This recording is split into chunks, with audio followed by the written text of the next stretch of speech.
Om. Gayatri Mantra. With your back straight, both hands on your laps, left beneath the right, contemplative mood. Om Bhuri Bhuva Swaha Tatsaviturvarenyam Bhargo Devasya Dhimahi Dhiyo Yonah Prachodayat. Invocation of the Divine Master Adiguru Muni Ved Vyas.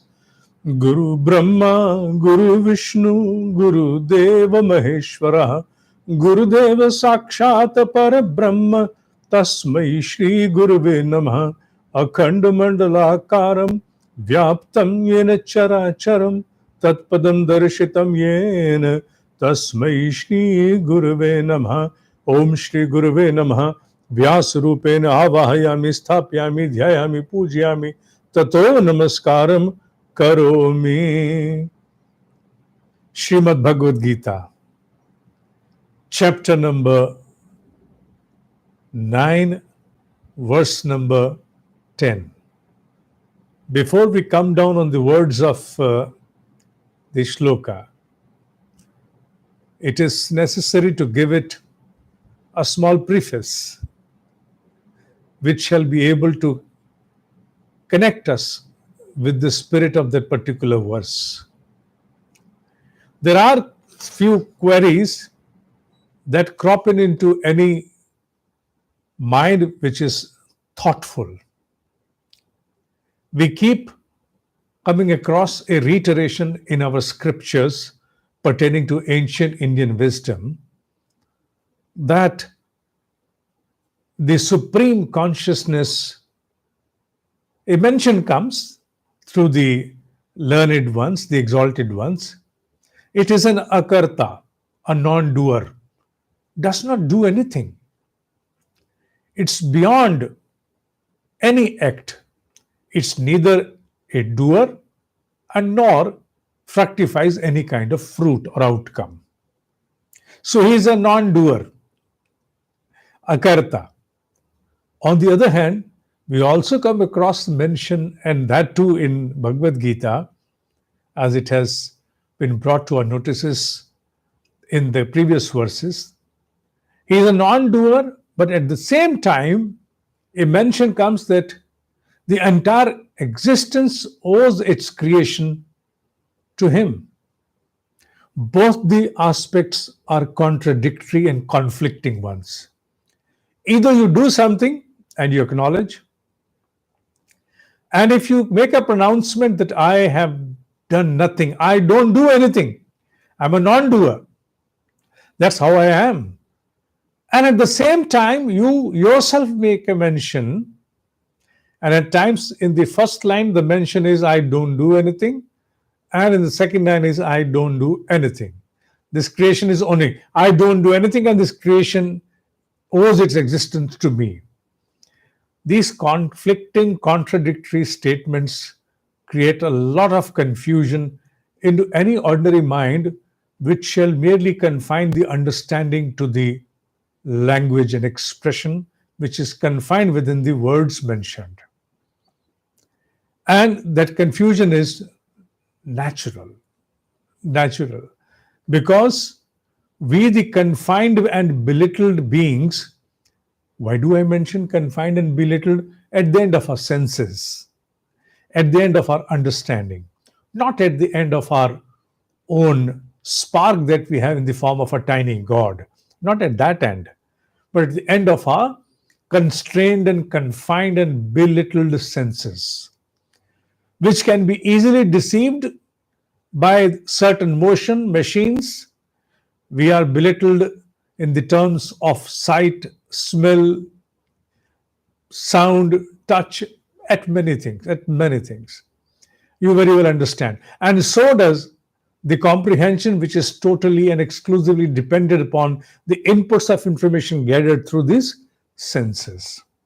So that's where I term an individual to be confined and belittled, not at the end of spark. Let me reiterate. Now, with the belittled kind of an ambit which our sensory organs afford us, it becomes very difficult to comprehend the both contradictory mentioning in the same chapter, almost in the same verse, or one following the other one, where the Almighty creates something and an Almighty also mentions, I do nothing. This confusion is very important to be resolved. Otherwise, the bedrock of our belief system shall be with the fracture. There will be a fracture. One part of the fracture, one side of the fracture would like to believe, maybe out of fear, maybe out of greed or seeking something. The other part of the fracture may disbelieve owing to the continuous mentioning in the scriptures where one says, I do, another says, I don't do anything. So that must be clarified. And to clarify that, to our own belittled understanding, we make use of our intellect, our intelligence, which certainly is blessed by the Almighty to be the most potent one, the most potent of all the instruments that we have been bestowed upon, we behold, including the mind, the chitta, the mental plane, the ego, sensory organs, and the intellect. Intellect has been given a special bias by our scriptures because it's only from the intellect that they expect the human to evolve and gather the ability to discern, distinguish, and determine what's the right thing. So, since the intellect beholds the ability to discern and distinguish, that's why the expectations have been vested upon intellect alone. Let's understand it by the help of an example. Can examples qualify to the standards of the infinity, which is beyond any standard, beyond calibration, beyond measurement? No, cannot. Intellect cannot. Then what is the need for having an example, an illustration? The need is to approximate.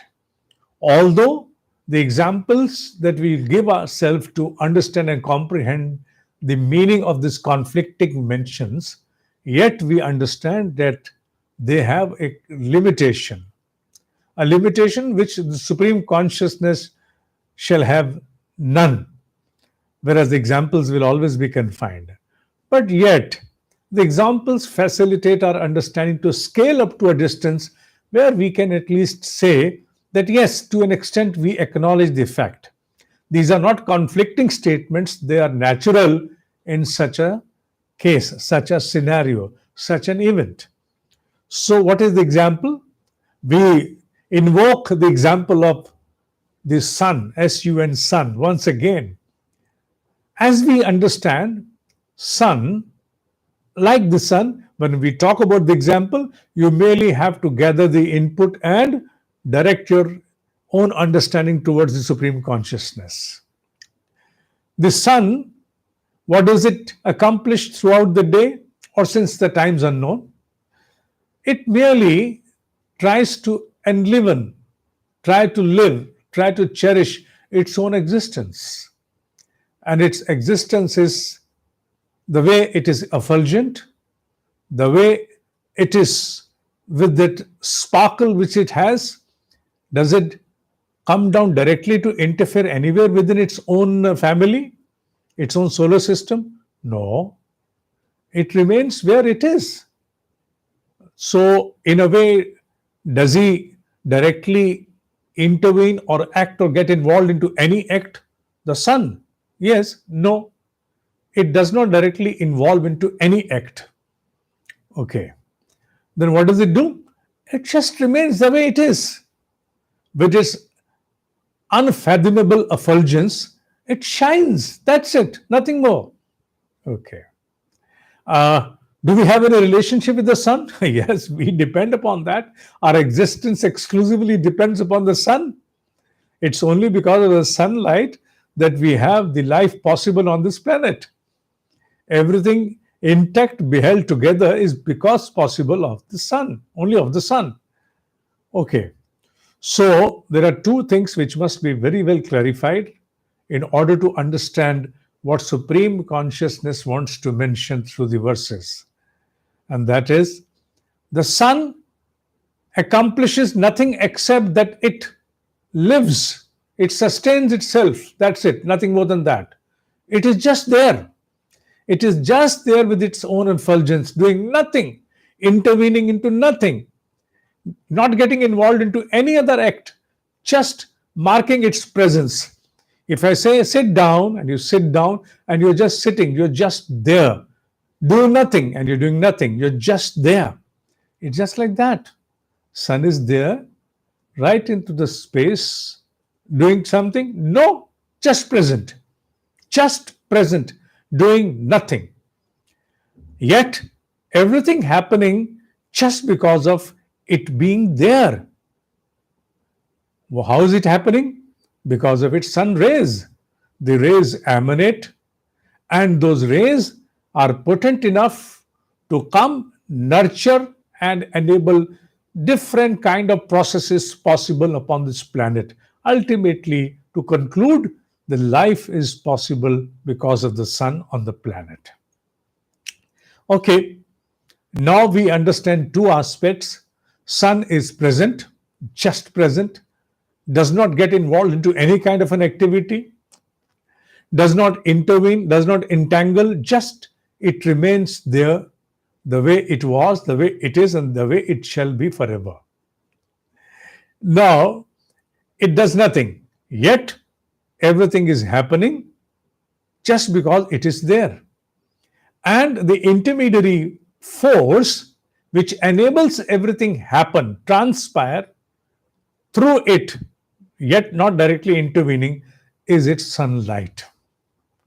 Okay, here we draw a distinction between the sun within its own existence and might, and the sun rays emanating out of it, for it being just there, doing nothing. Sunlight, the rays of the sun are potent enough to cherish, accomplish everything that is required here. They contain the entire detailing. Okay, so that means that the sun is not bereft of the privilege of pronouncing that I do nothing. Yes, it does nothing. Directly, it does nothing. It is just there. At the same time, sun can also make a mention that the entire creation or all occurrences transpiring on this planet, I'm only taking to count the planet, where we are, where we can see, feel, touch, smell, listen. All is happening just because of me. I am the sustainer of this. I am the creator of it. In a way, it can say that. Yes, it can say, because if there is no sunlight, nothing is going to happen over here. It's only sunlight that sustains it. Okay. Even if it is absent in the sky because of the odd weather, odd season, whatever it may be, yet it has a direct contributory role to sustain the life over here. Right? So, sun, in a way, in one line can mention, I do nothing. Right, it does nothing. In the next line, sun can also mention everything that is happening is through me, because of me. We cannot deny that even. We cannot deny no sunlight, no life. So, sun has the right to mark a mention, I do nothing. It's a fact, truth, satya. Sun at the second line would convey everything happening is just because of me. Yes, truth or fact cannot be repudiated easily. Not even repudiated, not easily, cannot be repudiated. Something which we cannot contest. The sun has the right to say that. The similar understanding has now to be gathered from here and superimpose it. I'm saying superimpose it. Why?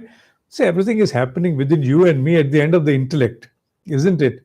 So intellect has got its own ambit, its own way of understanding things, accomplishing things. It has its own tools. So let's pick up the tool of superimposition upon the understanding of the Supreme. It's all happening within us. It may be happening the same way, or maybe slightly different, that we can only realize once we become a realized soul. But as the realized ones mention, let's gather their experiences and reiterate that before us.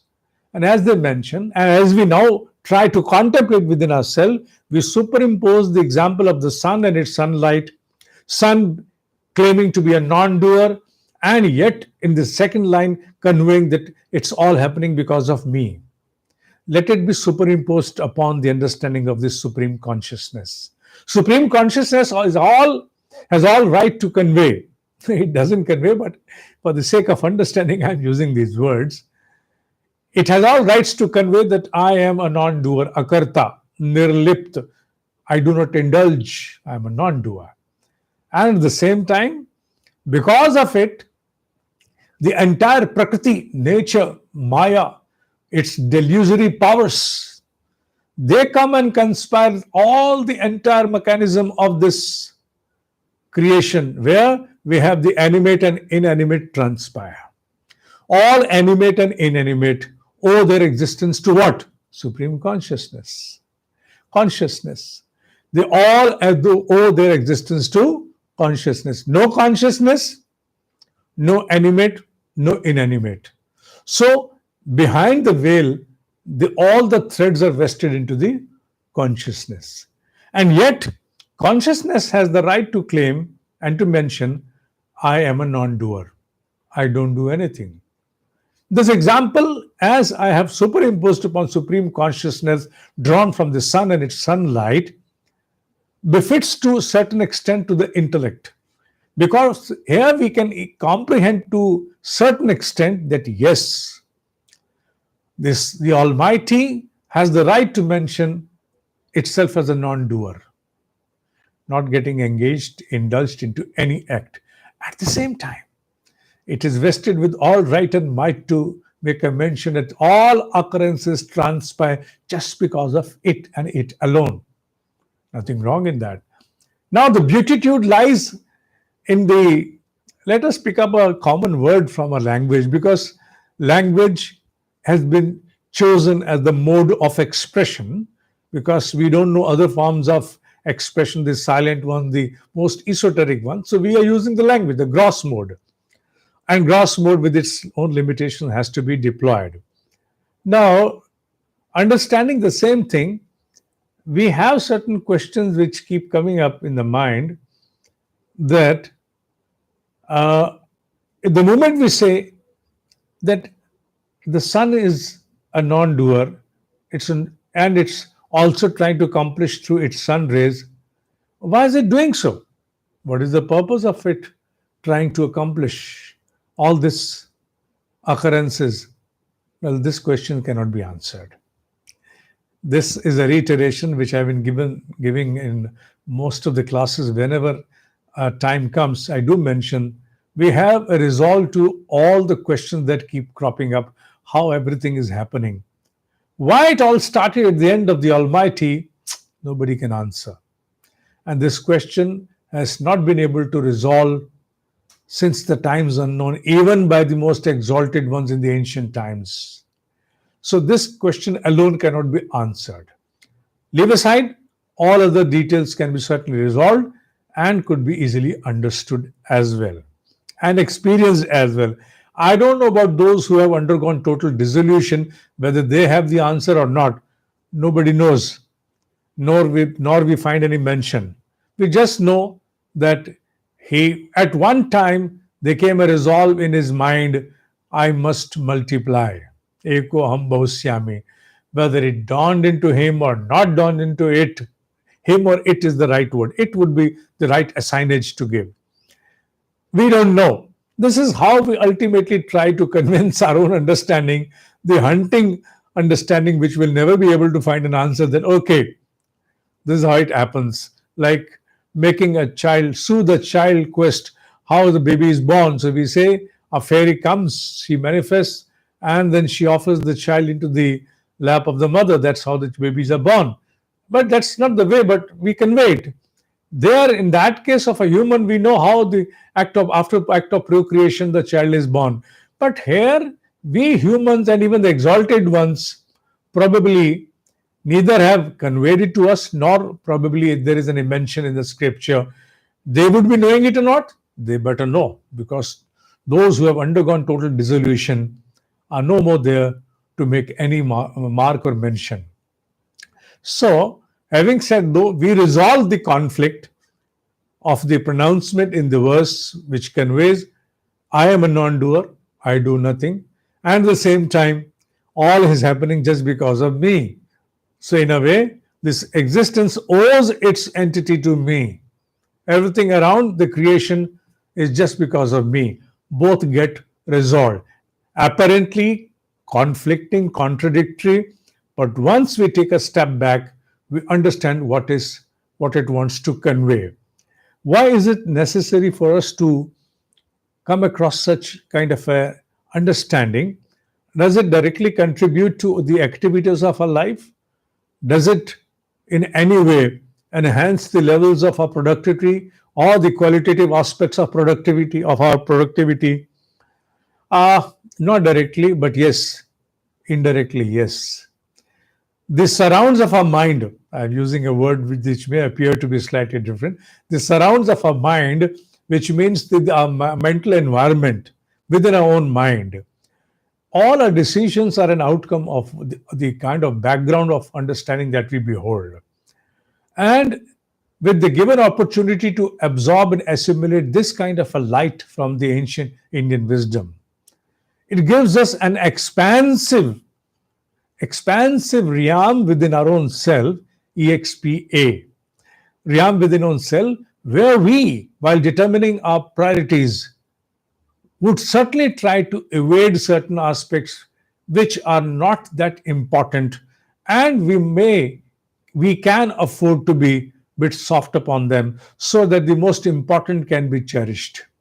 So a shift in determination of the priorities is certainly helped with this kind of a background, with this kind of a mental frame. So directly they may not contribute, but indirectly they are a direct contributant. Indirectly, because of it, we get more evolved. We get more evolved in the state of our own understanding to modify, recreate our perceptions. Through the window, we try to sight the world as people, situations, and subjects, and therefrom creating an alteration, we can say to ourselves that we have evolved as a better being. So it does contribute, and therefore the purpose of coming across such mentioning is vital for a human, especially to a human, because no other being has been yet known by us on the planet which has the element of choice, which has the ability, great ability to discern, distinguish to the extent a human can. Animals may be having a very confined scope of discernment, but that's again confined to the fear or the food. Does not go much beyond that. They have a limitation which is very hard limitation. Whereas the humans can touch the unimaginable limits of one's own contemplation. So saying thereby, these kind of understanding, the light of this understanding, act as an indirect intervention into the mental frame that we behold, whereupon determined are our decisions and our ascertainment of our priorities in life. Let me come to the verse as well. Let us come to the verse where we try to connect with the words of the shloka. You may be able to read it in English. Maya adhyakshena prakritihi suyate characharam hetuna anena kaunteya jagat viprit vartate. Because of me, I behold the entire supervision. I am the source and the supervisor of this entire creation named as the unmanifest, that is Prakriti. Prakriti means over here not the nature that we are able to see and feel and live with, but the unmanifest aspect of the consciousness. So the unmanifest program by the Almighty is termed here as Prakriti. You can give it a term as nature, but behind the nature the larger understanding which conveys is the unmanifest. It owes its existence to me, and thereupon, this unmanifest, the programmed unmanifest, I create the animate and the inanimate. Suyate characharam. Hetuna anen konteya. And that is why it is the source. Say konteya. Konte mean one who invokes divinity. In Bhagavad Gita, the beatitude has been, we have come across many times that there is a different assignage based upon the specific connotation that the verse bears, the assignage given to the Arjuna, between the master and his subject, his disciple Arjuna. Here it is the invocation of divinity. Jagat viprit vartate. This is how the cycle of this creation keeps moving. So the program created by the Almighty is so self-sufficient that creation, maintenance, and dissolution are its part. The troubleshooting is an intrinsic part of this entire program. This program is so self-sufficient, so intelligent, that once created, when it was created, nobody knows, or it was whether created or just came into being, that also cannot be said.